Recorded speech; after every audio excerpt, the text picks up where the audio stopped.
নমস্কাৰ।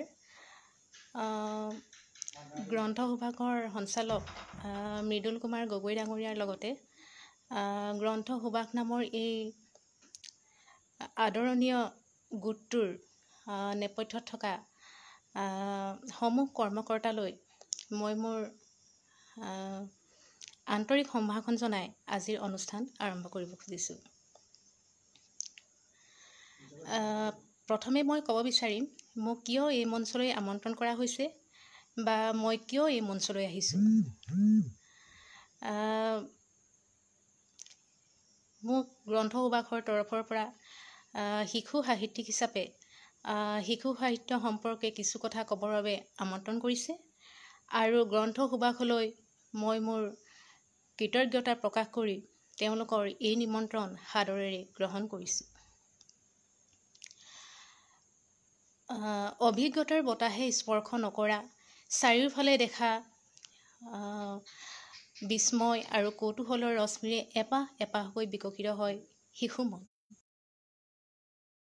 তত্ত্ব সম্পৰ্কে উপলব্ধি কৰি সেইমতে এটা বিষয়বস্তু নিৰ্বাচন কৰি আৰু সেই বিষয়বস্তুৰ ওপৰত শিশুৰ উপযোগীকৈ একোটা কাহিনী প্ৰস্তুত কৰি সেয়া শিশুৰ মনোগ্ৰাহীকৈ ৰূপ ৰং ৰসেৰে প্ৰস্তুত কৰি শিশুৰ সন্মুখত দাঙি ধৰাটো ভবাটো উজু যেন লাগিলেও কিন্তু একেবাৰে উজু নহয়। কিয়নো শিশুসকলক যি বাটেৰে নিয়া হয় তেওঁলোক সেই বাটেৰেহে যাব। গতিকে শিশুৰ সন্মুখত যিকোনো এখন ৰচনা বা যিকোনো এটা বিষয় উত্থাপন কৰিবলৈ যথেষ্ট সাৱধানতা অৱলম্বন কৰিব লগা হয়।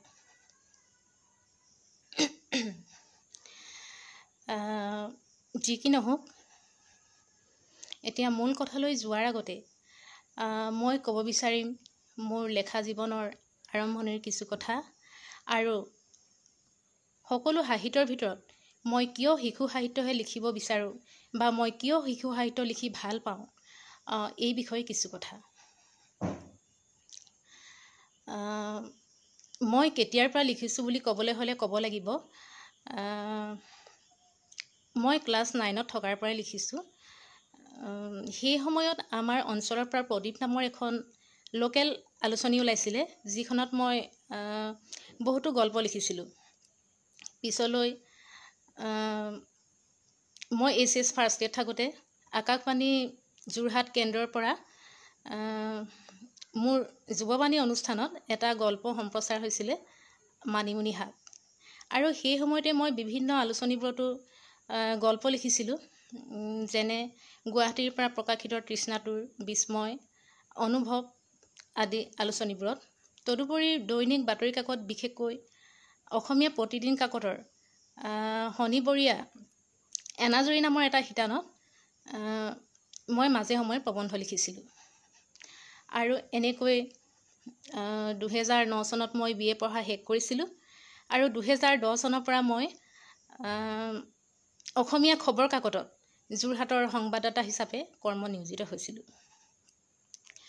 আৰু সেই সময়তে অৰ্থাৎ 2010 চনৰ কোনোবা এটা দিনত মই সংবাদৰ কামত মালোৱালী পথৰ এখন দগাঁও নামৰ এখন অনাথ আশ্ৰমলৈ গৈছিলোঁ, যিখন আশ্ৰমে কোনো ধৰণৰ চৰকাৰী সাহায্য পোৱা নাছিলে।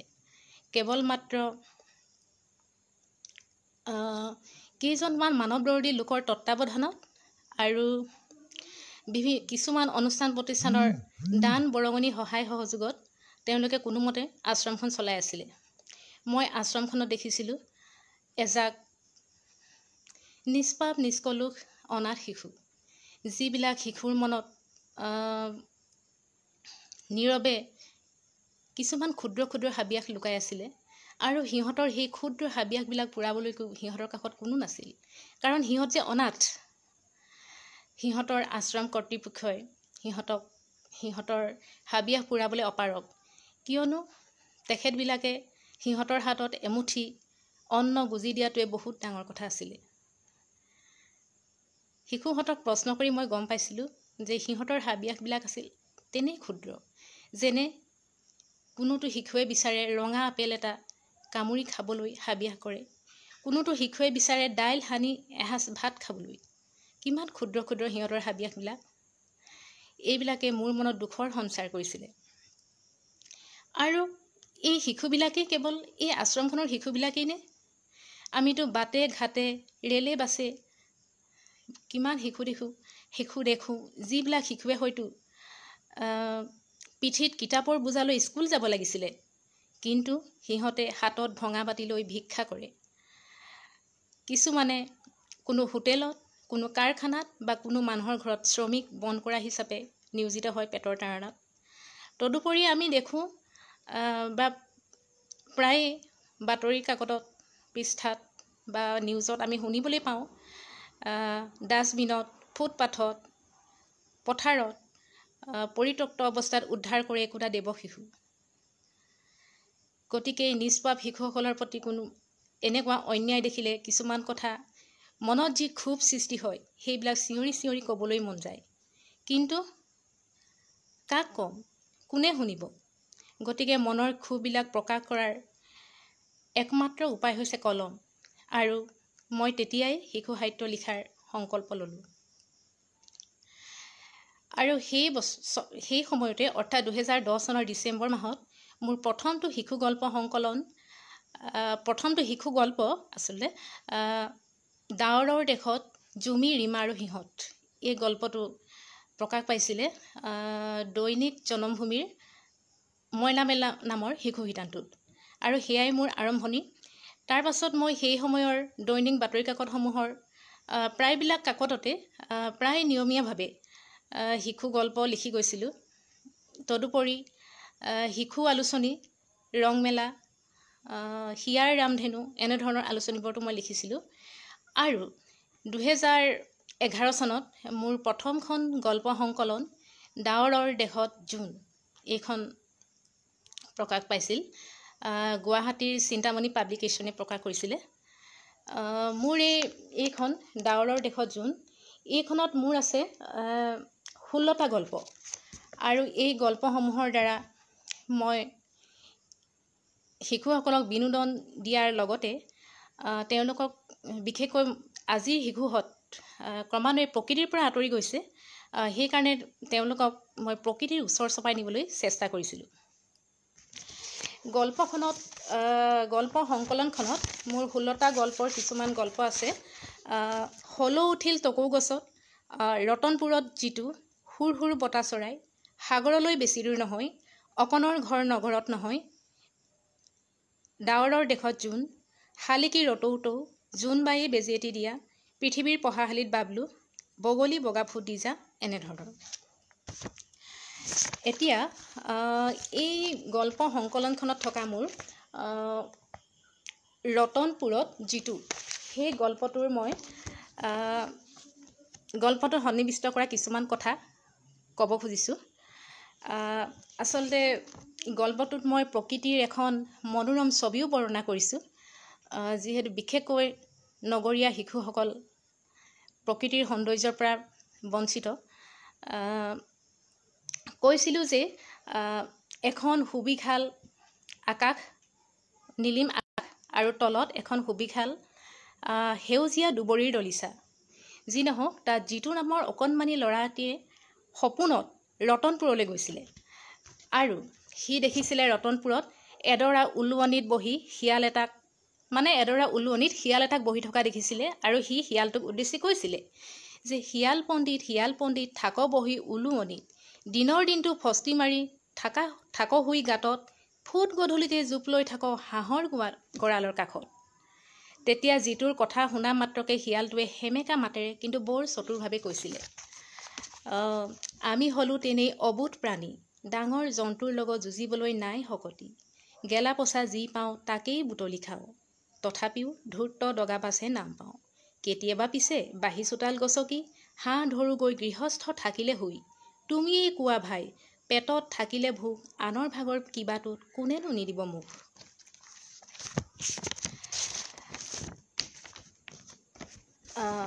ঠিক তেনেদৰে ৰতনপুৰত জিতু নামৰ ল'ৰাটোৱে এটা বাঘ দেখিছিলে। আৰু বাঘটো দেখি সি ভিৰাই লৰ মাৰিব খোজোতেই বাঘটোৱে তাক মাতিছিল, হেৰা ভাগিনটো, আহাচোন কথা পাতোঁ সুখৰ দুখৰ আৰু বহুতো। বাঘটোৰ কোমল মাত শুনিও বিশ্বাসত ল'ব নোৱাৰি সি আঁতৰ পৰা কৈছিলে, বাঘ মোমাই নলওঁ মই তোমাক জোকাই, ওচৰ চাপিলেই যেই নিগমে মৰিব লাগিব তোমাৰ পেটত সোমাই। তেতিয়া বাঘটোৰে কোমল মাতটোত কৰোণতা সানি কৈছিলে, মৰমৰ ভাগিন মোৰ, মিছাতে ভুল বুজা মোক, মানুহৰ মঙহলৈ কেতিয়াও নাইলো, বনৰ পখুৰেই গুচাও ভোক। জীৱশ্ৰেষ্ঠৰ গৌৰৱেৰে বিনা দুখত মানুহবোৰে হাতত বন্ধুক লৈ আমাক মাৰি চাই ৰং, তেতিয়া পিছে আমাৰ উঠে বৰ খং, আৰু প্ৰতিশোধৰ বাসনাতহে মানুহ খাবলৈ কৰোঁ পণ। তেতিয়া যিটো নামৰ কণমানি ল'ৰাটোৰ তাৰ পটককৈ মনত পৰিছিলে যে দেউতাকে হাতত বন্ধুক লৈ চিকাৰৰ পৰা আনিছিলে বা ড্ৰয়িং ৰুমত সজাই থৈছে বাঘৰ বৃহৎ ছালখন, হাতীৰ দাঁতযোৰ, হৰিণাপহুৰ শিং দুটা।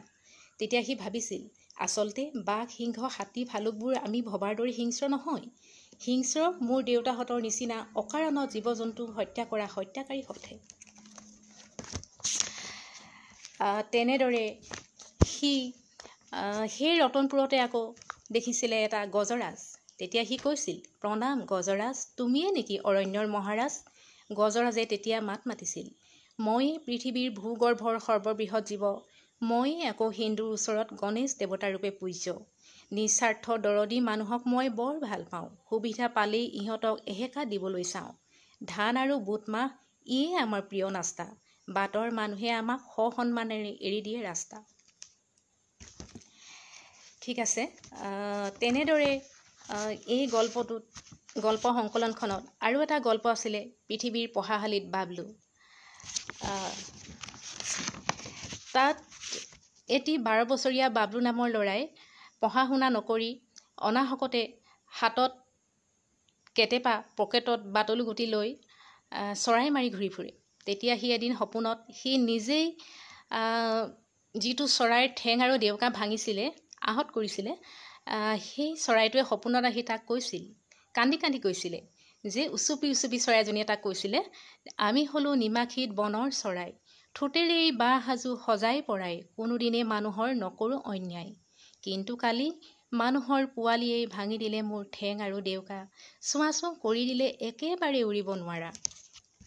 আকৌ কৈছিলে, সিহঁতে লৈ থাকে পকেটত মাৰ্বল টাংগুটি, স্কুল নাযায় মাথো ঘূৰি ফুৰে নাই কোনো দিন ৰাতি, কিতাপ নপঢ়ে নকৰেও অংক, এইবোৰ ল'ৰাই হ'ল দেশৰ কলংক।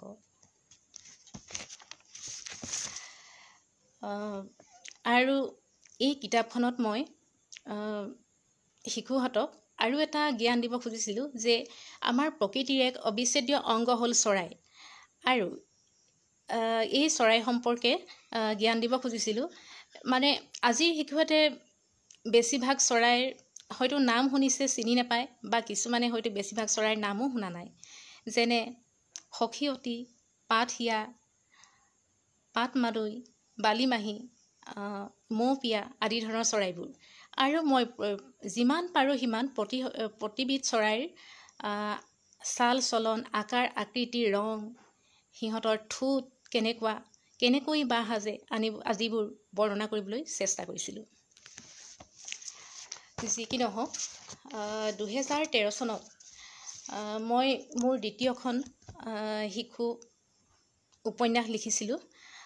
এইখন হৈছে ডাৱৰৰ দেশত জোন। এইখন গুৱাহাটীৰ এক সম্ভ্ৰান্ত পাব্লিকেশ্যন ষ্টুডেণ্ট ষ্ট'ৰ্ছে প্ৰকাশ কৰি উলিয়াইছিলে, আৰু পিছলৈ এইখন উপন্যাসৰ কাৰণে মোক নতুন সাহিত্য পৰিষদে প্ৰফুল্ল ডেকা সোঁৱৰণি বঁটা প্ৰদান কৰিছিলে। এইখন উপন্যাস মই লিখিছিলোঁ যে আধুনিকতাৰ ধামখুমীয়াত বৰ্ণনা কৰিব খুজিছিলোঁ যে আধুনিকতাৰ ধামখুমীয়াত আজিৰ শিশুহঁতৰ সোণসেৰীয়া শৈশৱ হেৰাই গৈছে। পুৱাৰ পৰা ৰাতিলৈকে সিহঁতে এখন কটকটীয়া ৰুটিনত আবদ্ধ হৈ থাকে, যিখন ৰুটিনত চেপা খাই ৰৈছে সিহঁতৰ সোণসৰীয়া কৈশোৰ। গতিকে শিশুহঁতৰ শৈশৱ আৰু কৈশোৰক মই দাঙি ধৰিবলৈ চেষ্টা কৰিছিলোঁ। আৰু কিতাপখনৰ দুটা চৰিত্ৰ, বুমন আৰু বুলবুলি, এই চৰিত্ৰ দুটাৰ মাজেৰে মই যান্ত্ৰিক সভ্যতাৰ হিল্লোলতাৰ পৰিৱৰ্তে নিৰ্মল হৃদয়ৰ কল্লোলতাক প্ৰকাশ কৰিবলৈ চেষ্টা কৰিছিলোঁ। তদুপৰি এই উপন্যাসখনৰ মাজেৰে মই অভিভাৱকসকলক এটা মেছেজ দিব খুজিছিলোঁ যে আপোনালোকে আপোনালোকৰ সন্তানটোক প্ৰতিযোগিতাৰ দৌৰত নমাই মানুহৰূপী যন্ত্ৰ নকৰিব। সিহঁতক এমুঠি নিভাঁজ মৰম চেনেহেৰে সুস্থ সবলভাৱে সুস্থ মানসিকতাৰে ডাঙৰ হোৱাত সহায় কৰক, যাতে সিহঁতে সুস্থ মানসিকতাৰে ডাঙৰ হৈ প্ৰকৃত অৰ্থত এজন মানুহ হওক আৰু নিজৰ লগত এজন সৎ মানুহ হৈ নিজৰ লগতে সমাজৰ 10জনৰ কাৰণে চিন্তা কৰিব পৰা মানসিকতাৰ হওক। ইয়াৰ পাছত মোৰ আন এখন আছিল গল্প সংকলন, যিখন যোৱাকালি প্ৰকাশ হৈছে, অন্য এক পৃথিৱী।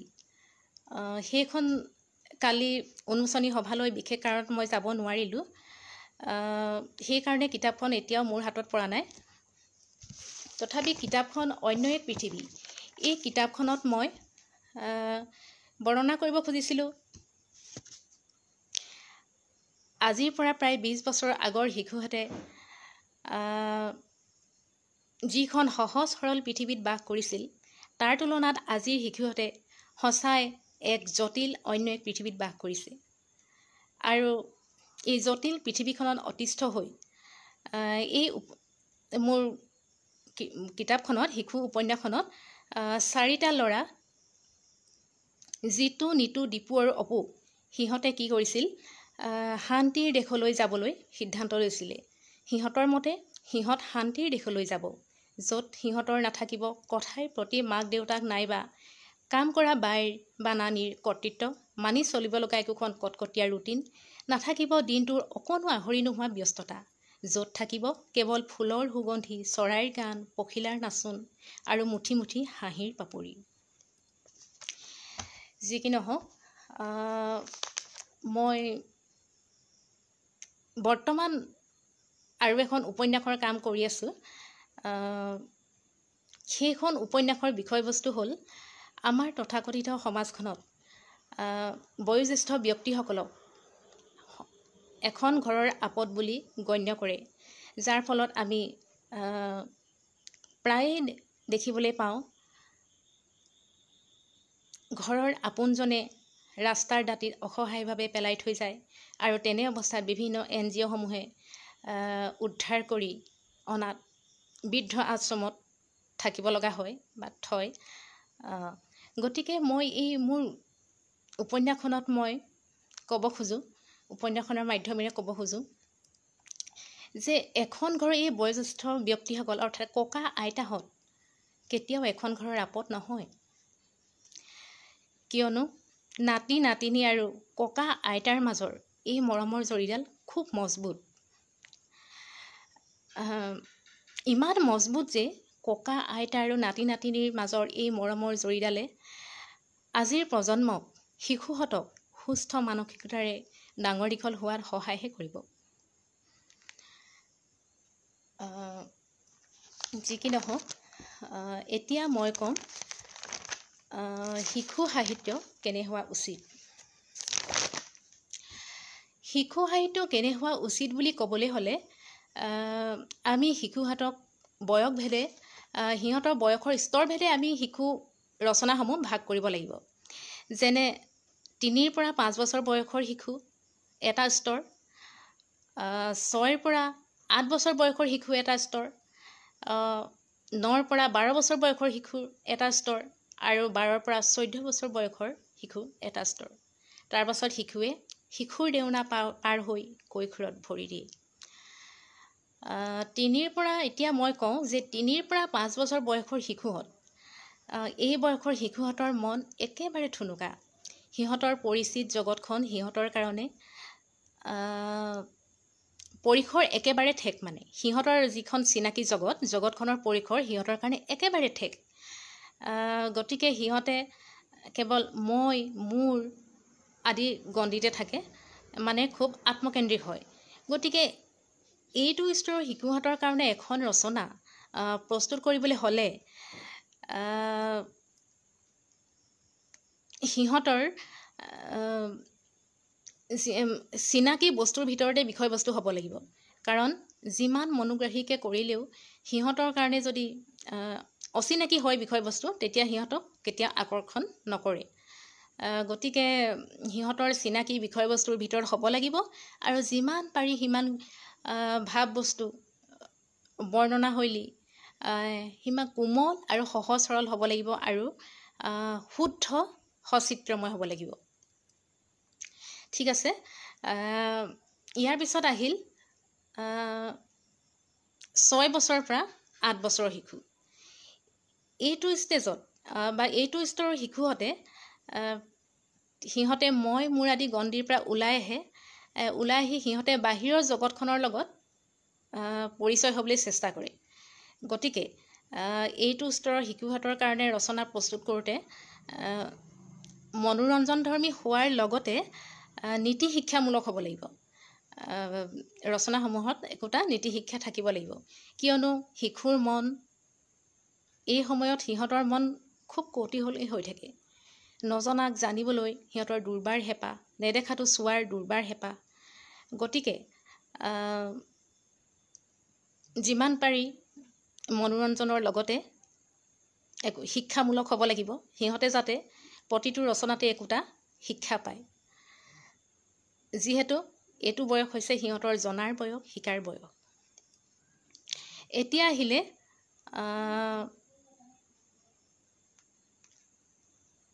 6 বছৰৰ পৰা 12 বছৰৰ বয়সৰ। এইটো স্তৰৰ শিশুহঁত মানসিকভাৱে কিছু পৰিপক্কতা লাভ কৰে। অৰ্থাৎ সিহঁতে কেৱল কল্পনা প্ৰৱণেই হৈ নাথাকে, কল্পনা আৰু বাস্তৱৰ মাজৰ যিটো পাৰ্থক্য সেয়া সিহঁতে কিছু বুজিবলৈ চেষ্টা কৰে। গতিকে এইটো স্তৰৰ শিশুহঁতৰ কাৰণে ৰচনা প্ৰস্তুত কৰিবলৈ হ'লে বাস্তৱৰ যিকোনো ঘটনা, যিকোনো বিষয় ল'ব লাগিব। কিয়নো এইটো ষ্টেজত তেওঁলোকে কেৱল ৰূপক, আখ্যান, সাধুকথা এইবিলাকতে সীমাবদ্ধ নাথাকে। বাস্তৱ বিষয়ৰ মৌলিক যিকোনো ৰচনা বা অনুদিত ৰচনা, গল্প, উপন্যাস আদি পঢ়িবলৈ বিচাৰে। এইবাৰ আহিলে 12ৰ পৰা 14 বছৰ বয়সৰ। এইটো স্তৰৰ শিশুহঁত কিন্তু মানসিকভাৱে, বৌদ্ধিকভাৱে যথেষ্ট পৰিপক্কতা লাভ কৰে। সিহঁতে সকলো বিষয়ৰ প্ৰতিয়ে আগ্ৰহী হয়। গতিকে এইটো ষ্টেজৰ শিশুহঁতৰ কাৰণে সিহঁতে বিজ্ঞান বিষয়ক, ভ্ৰমণ বিষয়ক, এডভেঞ্চাৰ, ৰহস্যধৰ্মী, মৌলিক উপন্যাস আদি কলা, সংস্কৃতি আদি সকলো বিষয়ৰ সাহিত্য সিহঁতে গ্ৰহণ কৰে। গতিকে এই শিশুহঁতে এইটো স্তৰৰ শিশুহঁতৰ কাৰণে এই ধৰণে ৰচনা প্ৰস্তুত কৰিব লাগিব। কিন্তু এটা কথাত আমি গুৰুত্ব দিব লাগিব যে আমি শিশুহঁতক যি ৰচনাই প্ৰস্তুত নকৰোঁ মনোৰঞ্জনধৰ্মী হ'ব লাগিব আৰু সিহঁতৰ মন মানসিকতাক উজ্জীৱিত আৰু উল্লাসিত কৰিব পৰা হ'ব লাগিব। কিন্তু সিহঁতে বিকৃত আনন্দ নহয়, নিৰ্মল আনন্দৰে সিহঁতৰ মন প্ৰাণ পুলকিত হ'ব লাগিব।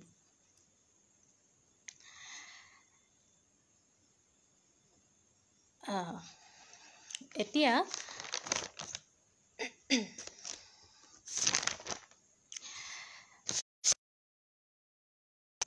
আমাৰ বৰ্তমান শিশু সাহিত্যৰ অৱস্থা,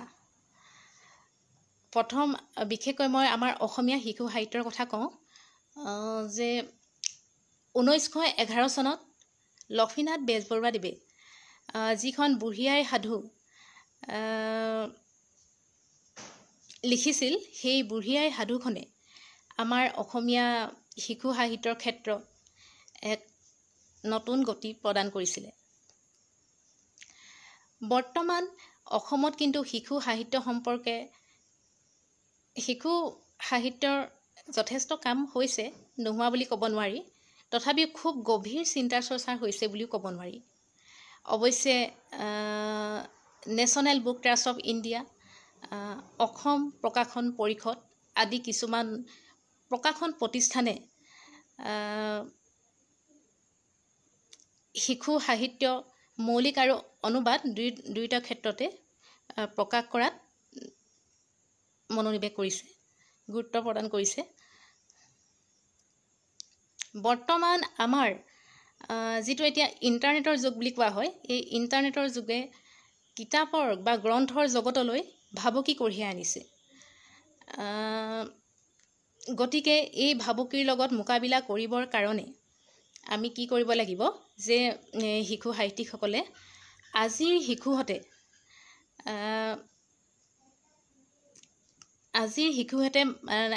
কি বিচাৰে, সিহঁতৰ মনে কি বিচাৰে, সিহঁতৰ মনত আনন্দ দিয়ে, এই বিষয়ে সিহঁতৰ মনস্তত্ত্বক বিচাৰ বিশ্লেষণ কৰি সিহঁতৰ মানসিকতাৰ মনোজগতক খোৰাক যোগাবৰ কাৰণে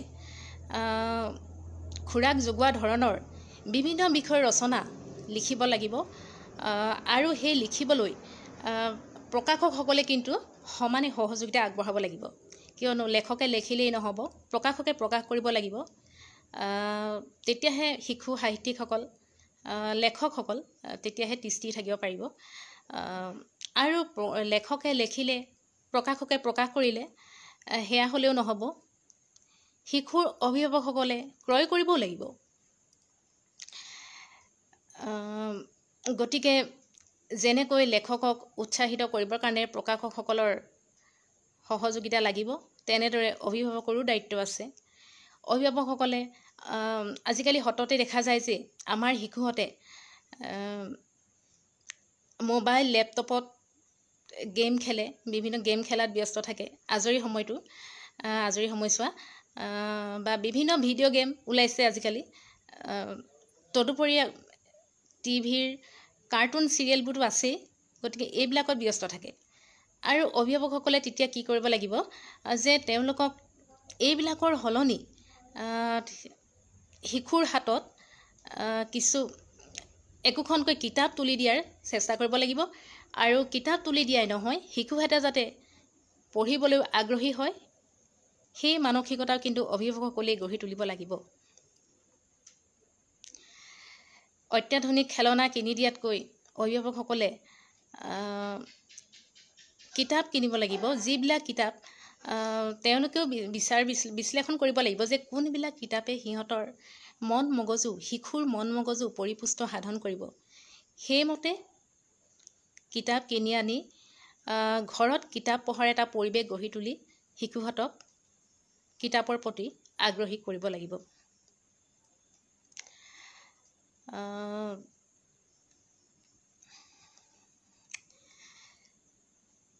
গ্ৰন্থ সুবাসৰ নিমন্ত্ৰণৰ প্ৰতি সঁহাৰি জনাই মই অসমীয়া শিশু সাহিত্য সম্পৰ্কে এইখিনিয়ে ক'লোঁ। পুনৰবাৰ গ্ৰন্থ সুবাসে মোক এইখিনি কথা ক'বলৈ যি সুযোগ দিলে, তাৰ বাবে সঞ্চালককে প্ৰমুখ্য কৰি সমূহ উদ্যোক্তাসকললৈ পুনৰ মোৰ কৃতজ্ঞতা জনাইছোঁ। এতিয়া মই গ্ৰন্থ সুবাসৰ বিষয়ে কিছু কথা কওঁ যে তেখেতসকলে যিটো প্ৰচেষ্টা হাতত লৈছে, বিশেষকৈ আজিৰ এই ইণ্টাৰনেটৰ যুগত নতুন প্ৰজন্মৰ কিতাপৰ প্ৰতি আগ্ৰহ কমি গৈছে, আৰু সেই দিশৰ প্ৰতি গুৰুত্ব ৰাখি তেখেতসকলে কিতাপ পঢ়াৰ যি আন্দোলন গঢ়ি তুলিছে, সেয়াই সঁচাই প্ৰশংসনীয়।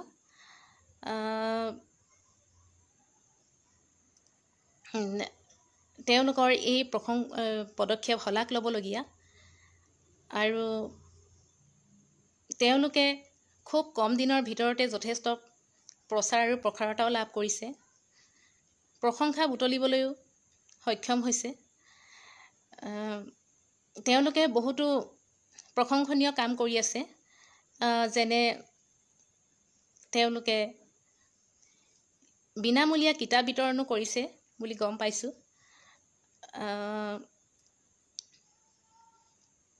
গ্ৰন্থৰ সজাগতা সৃষ্টি কৰিছে সমাজত। গতিকে তেওঁলোকৰ এই প্ৰচেষ্টা অব্যাহত থাকক। তেওঁলোকৰ যি যাত্ৰা তেওঁলোকে যি আৰম্ভ কৰিছে, গ্ৰন্থ আন্দোলনৰ যি যাত্ৰা আৰম্ভ কৰিছে, সেই যাত্ৰাই প্ৰচাৰ প্ৰসাৰতা লাভ কৰক, সুদূৰ প্ৰসাৰী হওক, ভাৰতৰ সীমা চেৰাই বিশ্বৰ দৰবাৰলৈ যাওক, তাকেই কামনা কৰিছোঁ।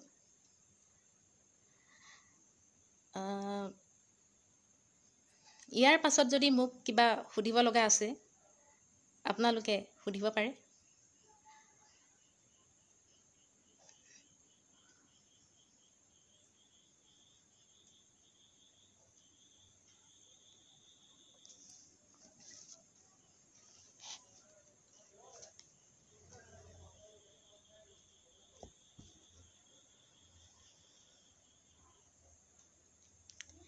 পুনৰবাৰ গ্ৰন্থ সুবাসলৈ মই মোৰ আন্তৰিক কৃতজ্ঞতা আৰু ধন্যবাদ জনাই আজিৰ মোৰ অনুষ্ঠান ইমানতে সামৰিছোঁ।